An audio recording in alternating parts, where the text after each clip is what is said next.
This is DXB Today, your weekday magazine show each and every evening right here on Dubai One TV, shining a light on some of the trending issues right here in the city, and I'm also than, of course, the world of gaming, which is absolutely flying at the moment and at pace as well.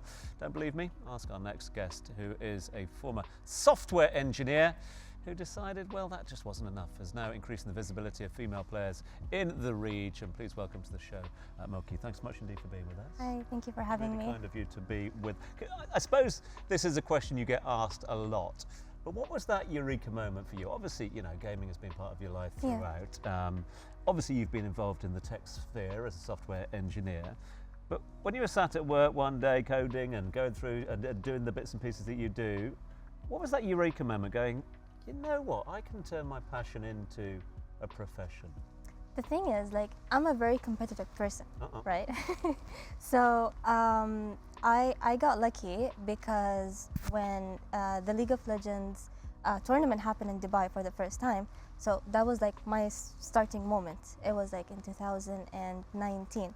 But like 2 years before that, which is like 2017, I was telling my mom, and I was like, you know what, I'll make it one day in UAE to be like one of the first esport female Emirati players. And she's like, yeah, inshallah, inshallah. And then 2 years later, that actually happened. So it's like I always had that in me, but I just didn't know where to get that opportunity until the League of Legends tournament happened. Yeah. I'm really curious, Moki. Is esports, as an esports athlete, can that be like a full-time gig? Yes, like I used to spend a lot of days where I used to like alternate. So like I used to work, and at the same time I used to be like an esport pro player. So there were like days where I don't sleep. So I would play the whole night with the team, and then after that I would play solo games. And then I'll be like, oh, it's 5 a.m. Well, it's time to go to work. So I would wear a abaya and then just go to work, you know? So it is a full-time thing, and it was very tiring. And you need to have a lot of practicing hours. Moki, I'm curious. When I was growing up, my female cousins, for example, were discouraged from playing video games. It was not seen as something that they should be doing. Has that changed in your minds, the social construct around gaming and women? And are there support systems, for example, in Dubai to encourage more female gamers to come into the industry?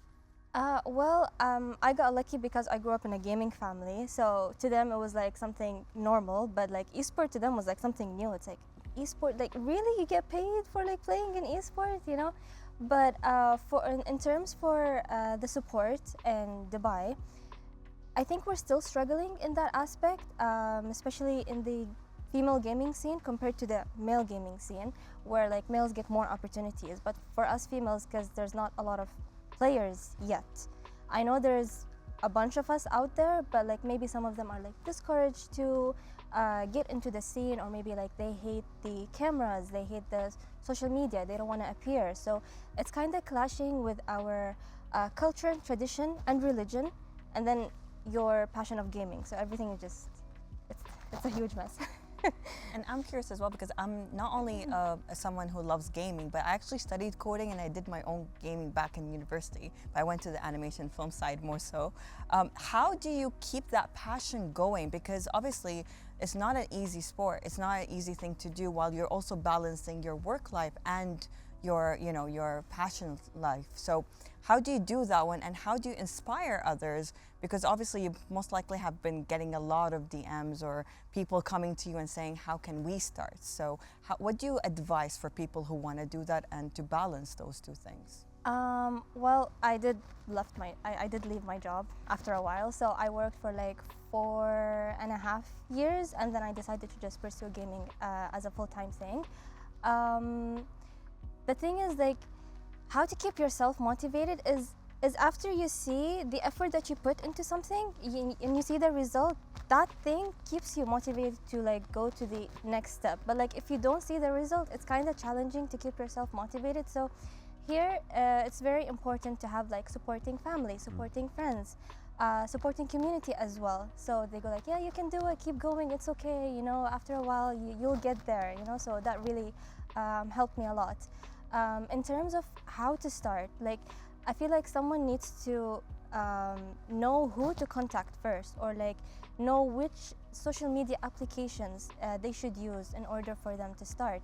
They can start getting in contact with esport agencies here in UAE. They can start streaming on Twitch. That helps a lot. This is how most people started. So they would like go on Twitch and stream, and then they would post their clips, or they can post their achievements on social media, especially on Twitter. So Twitter is like one of the most places where people can scout for pro players, and this is where they can start their journey as an esport athlete. And that's basically it. Since becoming a full-time gamer, I'm glad, because hopefully you've got a bit of sleep since then. No, not a huge amount, I'm sure you're online all the time, but a bit of sleep since My then. dark circles are showing, I No, you think. do. You look absolutely fresh as daisy. It's perfect. But since making that change, and again, you know, there's always the family pressure, and there's always doubts in the back of your mind, etc. But has it changed, has altered your identity at all, be that both online and offline? I think so. I mean, it's really hard to judge myself. Giving you like- more confidence, do you think, as well? Yes, taking yes, that yes, call? yes, yes. So I never really went on social media, and I was like mostly faceless. So getting into the esport, I was kind of like, oh, by the way, you're gonna be on a newspaper. We're gonna take a picture. You're gonna get interviewed, and I was like, yeah, I don't think my family's gonna like that, you know. so I had to like make my way through all of those. Hurdles, maybe? Yes, and it did make me more confident. That's for sure. I've been well spoken now compared to before. So yeah, I guess you could say that. It's Yeah. inspiring, yeah. Moki, you're a League of Legends player. Yes. That's a very specific group of gamers. Yeah. I'm curious, what do you think, how long will it take before we get to see a World Championship League of Legends team, for example, that has a woman on it, or that's an entire team of women? And what will it take to get to that point, you think? The thing is, it already exists, but it doesn't exist in the male tournaments of the World Championship for League, because there's still like some skill differences, I think, in my point of view. So just like to solve this issue, like female tournaments do exist as well. And there's a lot of European female teams that consist of females, and they're like one of the top groups as well. But for us to see like a mixed culture of like where females versus males, it did happen, and it didn't end very well. And there's a lot of memes about this. And I think it was a full Russian group, I'm not sure. Yeah, I think after that bad experience, they're like, nope, you guys are gonna have your own thing, and the males are gonna have their own thing. So. Yeah. Moki, before we head on to the spotlight, I gotta quickly ask you, as I mentioned earlier on, I'm a parent. My son is very much into gaming. What would your advice be to parents of gaming kids who are a bit curious as to whether their kid could take a professional route down the line, or they just think, oh, my son's just doing it for fun and he's wasting his time? I feel like they should really pay attention on the game that their son is playing. Like, is it like a fun game, or is it a competitive game? For example, Call of Duty, Valorant, Fortnite, PUBG, or whatever, because these are the most games that have a lot of tournaments happening for them. So if they see that their son is doing really well in one of these competitive games, they should really support him. But if it's like something just to pass time, or like a farming game or something, like, let them play, but just monitor their time. Yeah.